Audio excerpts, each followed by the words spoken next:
Okay, so what Garchen Rinpoche said about Bhumis,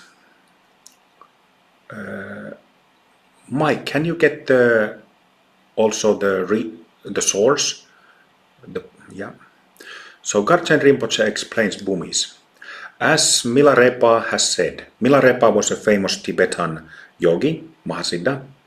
As Milarepa has said, the empty clear mind just becomes increasingly clear as you keep meditating. That's what we call the Bhumis and the paths, the different stages. Even though they're given different names, it's just an increasing becoming clear of your natural state. So this is how the four yogas really are a gradual development of the realization of the mind. So even though we count and list different bhumis and different paths, and there's different teachings on that, this is really how we should see it. This is also a very important teaching, the most important teaching by Milarepa, where he said that the so-called bhumis and the paths are the progressive realization or recognition of the clear and empty nature of mind. The bhumis and the paths are nothing but signs or road signs, so you know where to go. You know where you're at. So practitioners need some kind of signs so they know they're on the right track. And that is from, again, Garchen Rinpoche, Introduction to the Four Yogas of Mahamudra, translated by Ina Beeler on May 13th, 2021. I think that's the title of the video in YouTube, Introduction to the Four Yogas of Mahamudra. So it's perfectly clear what bhumis are, and it's exactly the same how I've taught it. Okay, and then Michael remembered, I wouldn't have remembered. Yesterday we were speaking about emptiness, and we were speaking about, so emptiness is, wisdom through emptiness is what you realize in the causal body. And then I guess you could say that you realize Tathagata Garbha, a Buddha nature, when that realization expands into the astral body, the other one of the subtle bodies. And yesterday I was speaking about, kind of giving brief examples, how it's the same mind that we now have, but it is just perceived very differently. It is perceived differently. And I was referring to this, I believe she was a Kashmir Shaiva Mahasiddha, a lady Mahasiddha called Sahajayoginicinta. Sahajayoginicinta. Not much is known about her. I just happened to find this brief quote from somewhere a few years ago. And the quote goes like this: activities that are graceful, heroic, terrifying, compassionate, furious, arrogant, possessive, and envious, all without exception are perfect forms of pure, self-illuminated wisdom.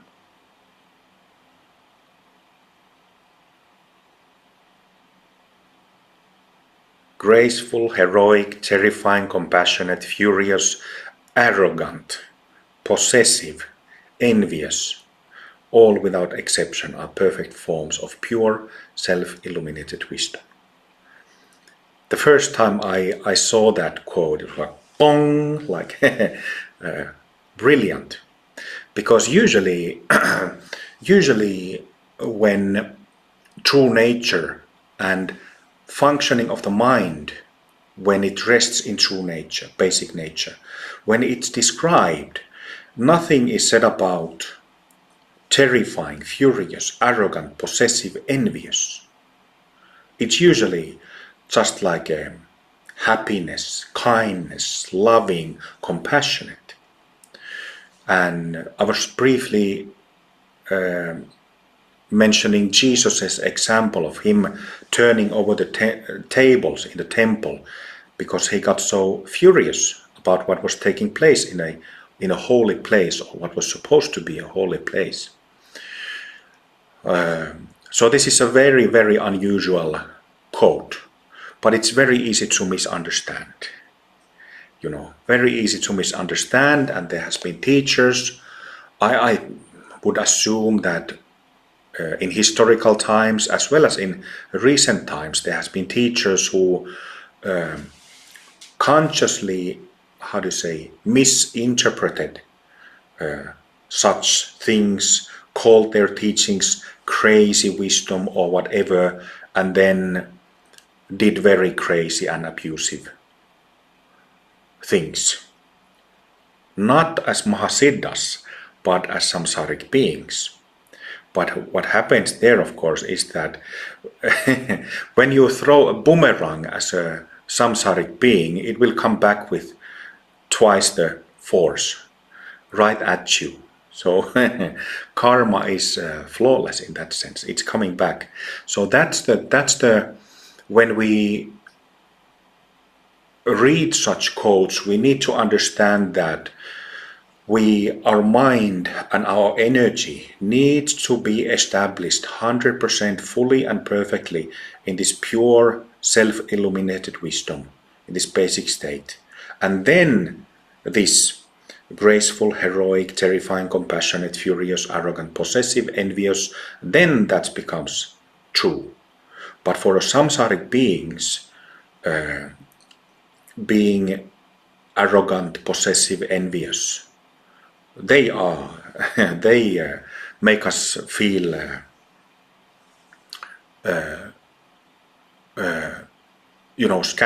makes our energy scatter, brings up that sense of selfing and selfishness, sense of self and selfish behavior. So, but that's how it ultimately is. Isn't it interesting? Kind of fascinating, kind of scary, right? Furious, arrogant.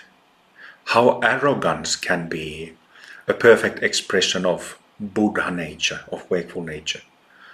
How being possessive can also be a perfect expression. How being envious.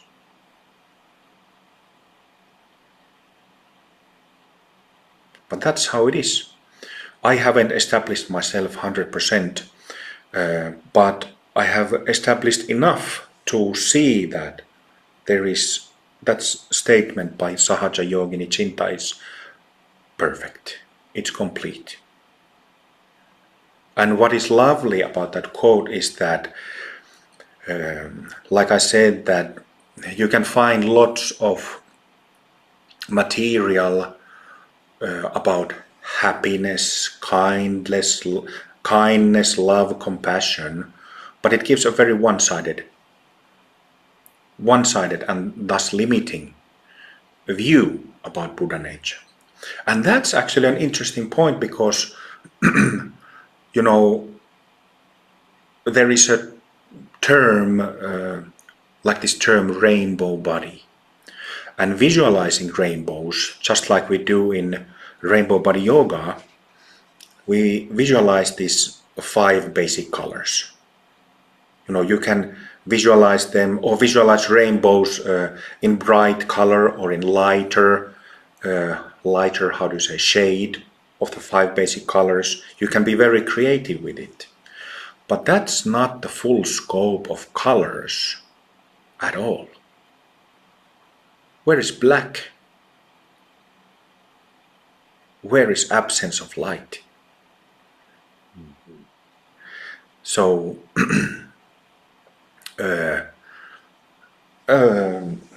Kripa just gave me this little gift I will show you. She had gotten these little cards. She went to a Dharma center in Switzerland and she had received these couple of gifts. And these are wrathful deities. We have wrathful deity statues here in the center, but now that I have these here, you can see, I don't know which deities these are, and they are written in Tibetan and Chinese on the back of the cards, but I can't read either. But anyway, what you can see is two wrathful deities. You know, we have many wrathful deities in Rainbow Body Yoga. In the first empowerment, standard empowerment. I will give the standard empowerment in December, I think it was. But we have many wrathful deities, and as you can see, the other one is dark blue in color, and this one here is kind of dark blue / black. Wrathful deities are always dark in color. Black, dark blue, dark red, something dark. Not bright rainbow colored. Not bright yellow, blue, red, yellow, green. So that's what Sahajayoginicinta is referring to. That part of the psyche. The darkest corners of the psyche. You know, the human mind.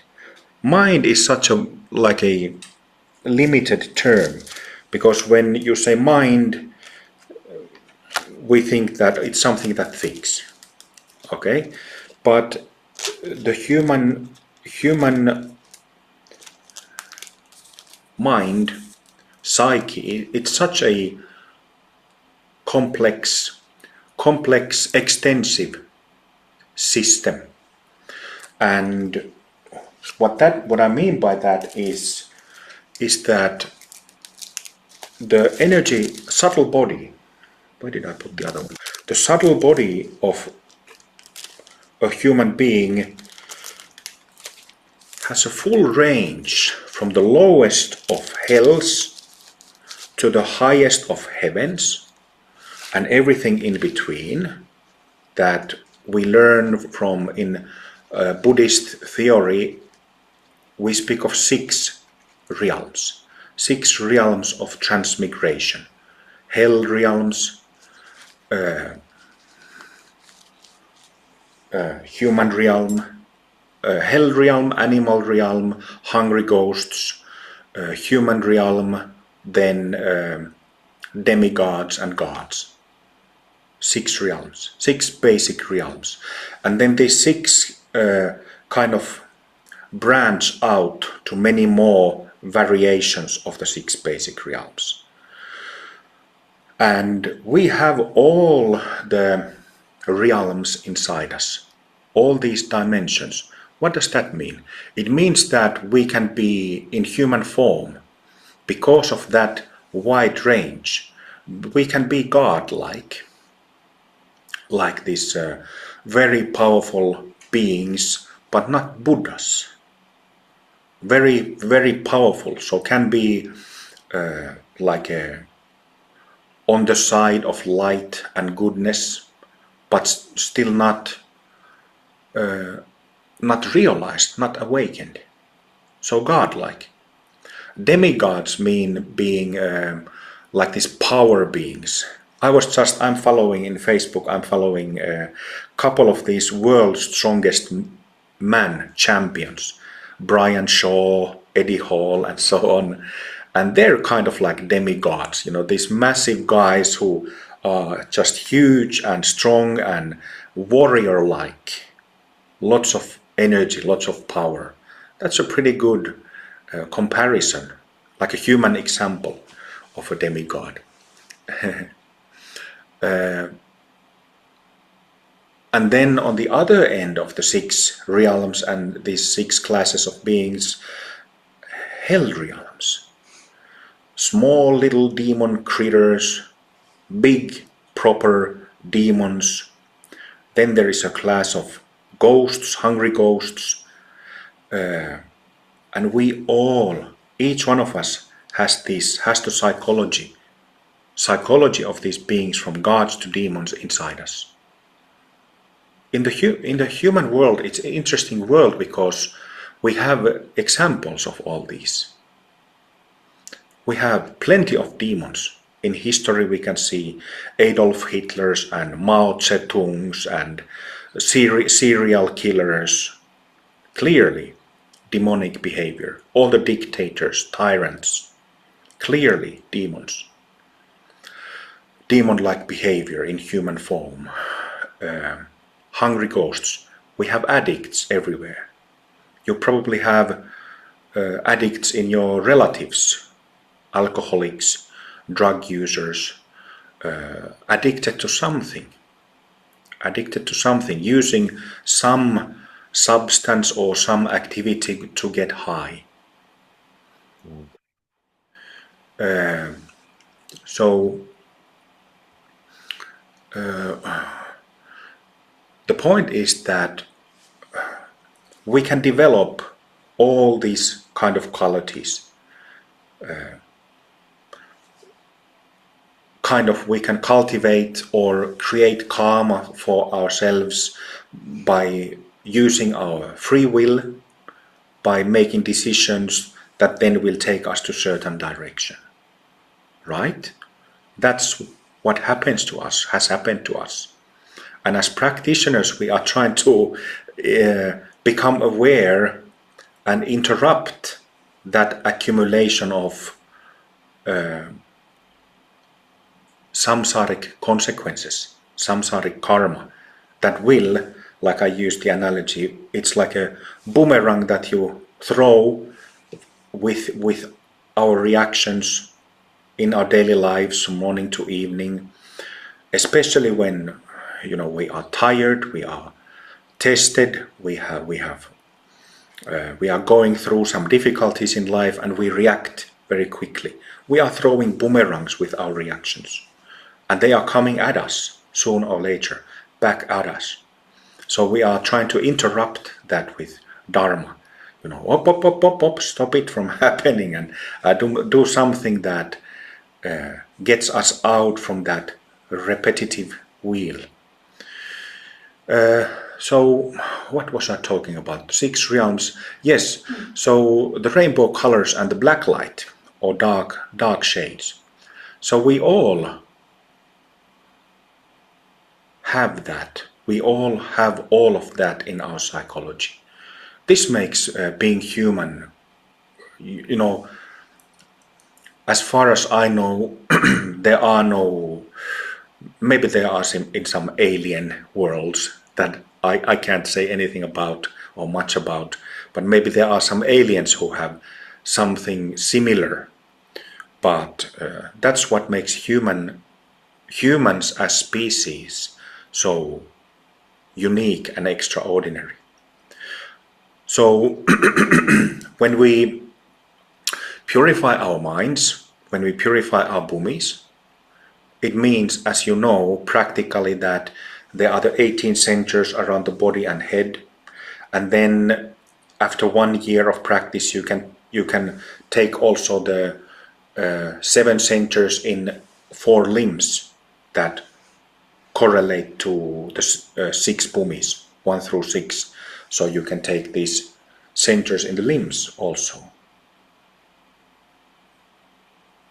And then there is the Bhumi layers in the aura. That's where all of this, from hells to heavens, that's where all of it is potentially in this energy system.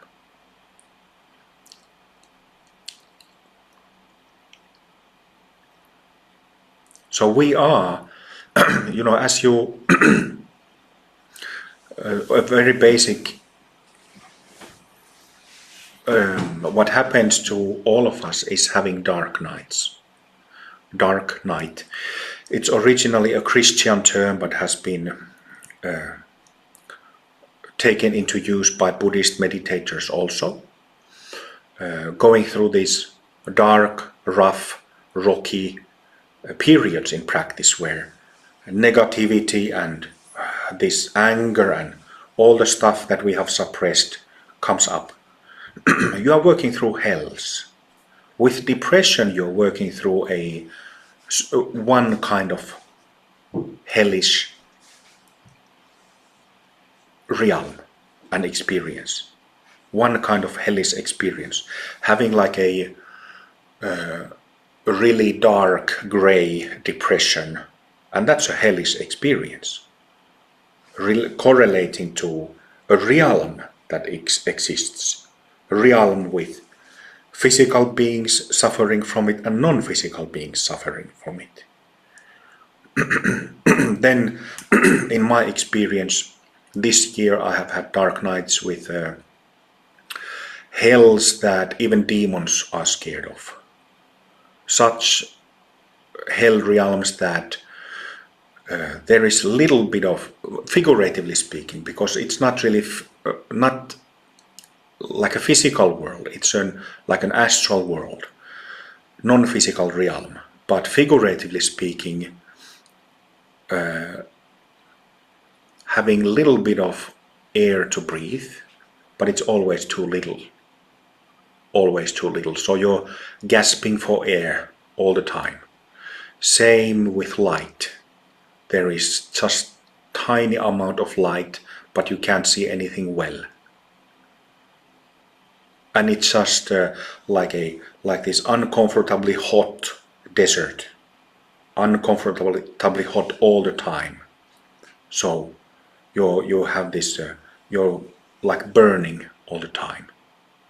So this lifeless realm, world. And people experience this in their minds. I had good few days of it earlier this year. And then just very recently I had about a month, a little over a month, of a hell realm that is even deeper than that. And I kind of doubt if it gets worse, but this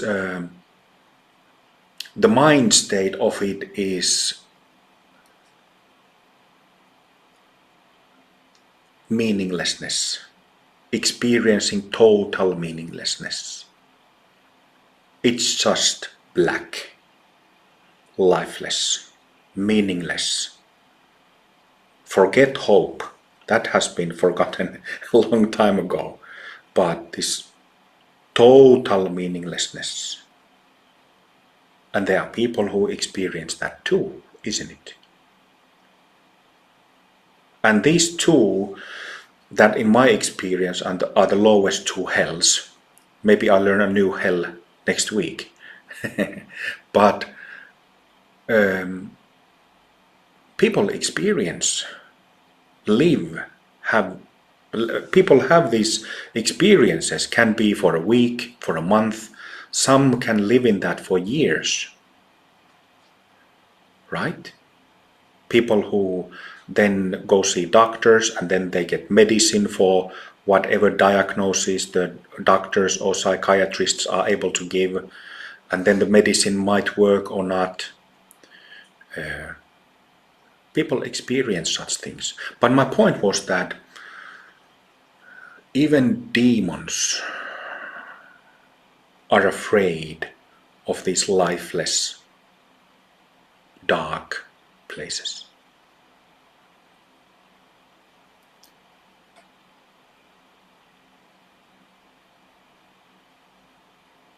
Yeah, isn't that interesting? The demons are not the worst. And the demons, one day they will also find their way to love and light and recognize reality. That's what they are also seeking. But they are so far away that they have completely forgotten. For Dharma practitioners, it's different because maybe we have all been demons in past lives. Isn't that interesting? We might have been murderers, demons, mass murderers. Awful, awful behavior, awful abuse we might have done. And if you go and say to such a person,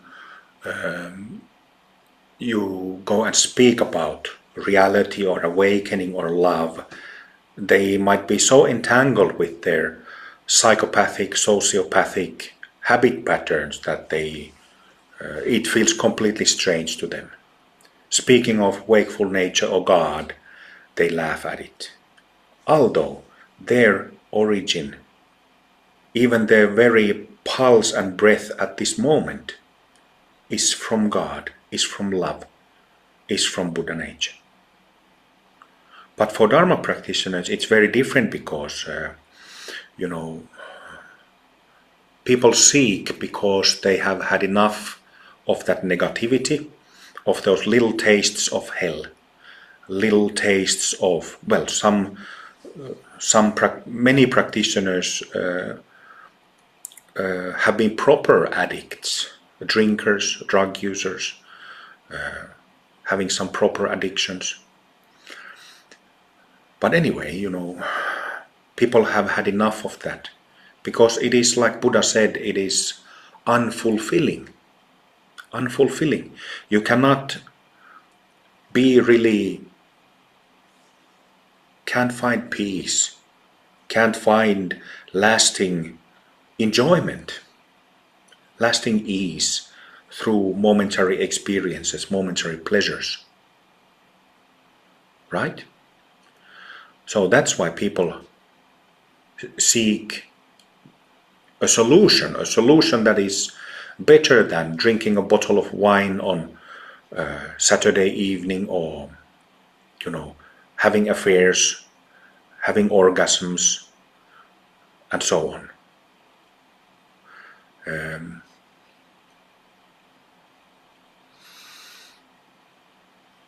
And maybe at just one point I can add to that tantrics, we don't, well, I don't personally hadn't drank alcohol in a long time, not even a glass of beer or wine, but tantrics have a interesting take on this. Instead of running away from pleasures, whatever they might be, tantrics embrace all of it. Of course, if you want, you don't necessarily have to start drinking beer or wine and having sex and going to dances and parties if you don't want. But for tantric, it's all possible. It's not like a mistake to have sex, make love, enjoy different things in life, like it is to monastics, like it is in many Sutrayana methods. So Tantrayana, in that sense, it's a perfect fit for modern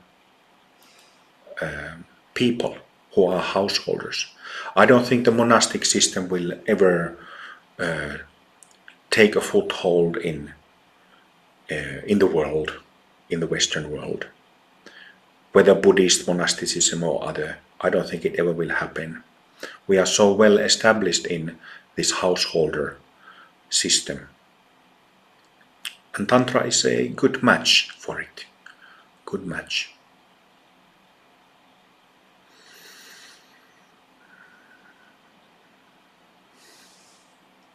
The note, which was that you'll notice when you connect the Bhumis that clarity becomes, is enhanced, becomes, yeah, clarity increases. I think she said something like that, which was very helpful because it just drew my attention, and I can absolutely verify that. That's kind of what happens. So that's all I say. Yeah, love Bhumis. I'm a big Bhumi fan. Yes, yes. Same for me. I still vividly remember the first time when I connected the Bhumi pillar. Maybe just a brief story about that. I had been practicing for 4 years. Let's see. Almost 4 years I practiced Zen, traditional Zen. And these were my so-called retreat years, so I was sitting 8 hours or more every day. And I remember it was still in fresh memory when I had done the previous 1 week long Zen retreat, until a month or two later I learned Kriya Yoga and learned to connect the Bhumi pillar. And I thought about, after the first 1 or 2 Kriya Yoga sessions with the Bhumi pillar connected, I felt that in that 30 minutes of Kriya Yoga practice, the impact on my mind was exactly the same as after a week-long Zen retreat. And that's sitting 15 hours a day on your butt. So yes, worked for me too.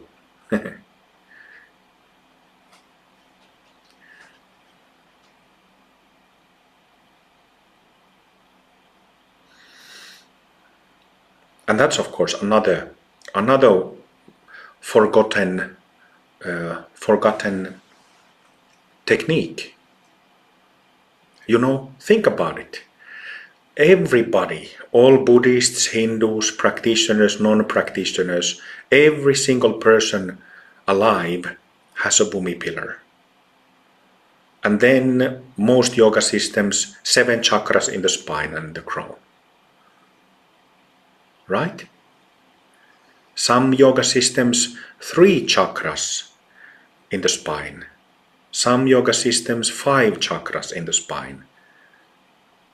Nothing mentioned about auric layers. Absolutely no clue about the vertical pillar, the Bhumi pillar. Yeah?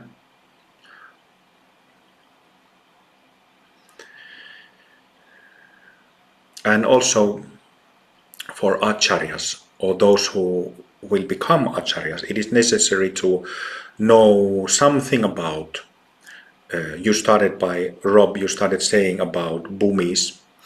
It's necessary to have some understanding of classical sources, literature about Bhumis. But we will get to that with our acharya training next year. So it's necessary for acharyas to know what we are doing in Amrita Mandala and how it's different from what other folks are doing.